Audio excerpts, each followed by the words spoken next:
Соединетите Американски држави ги предупредија своите граѓани за можни терористички напади летово во Европа, вклучувајќи го и Европското фудбалско првенство во Франција, иако портпаролот на Стејт Департментот Џон Кирби изјави дека нема сознанија за конкретна закана, иако предупредувањето за движење на американците поради бриселските напади требаше периодов да биде укинато, властите сепак решија да го продолжат.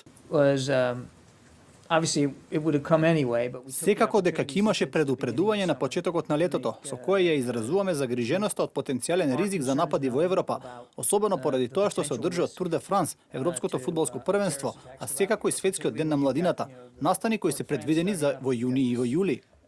Загриженоста за европската безбедност е зголеми после нападите во Париз во кои загинаа 130 лица и оние во Брисел каде што имаше 32 жртви. Кирби нагласи дека таргет се фреквентни места како големи настани, ресторани, шопинг центри и јавниот превоз. Потсети дека цел на напади ќе биде западниот свет, особено американците во Европа.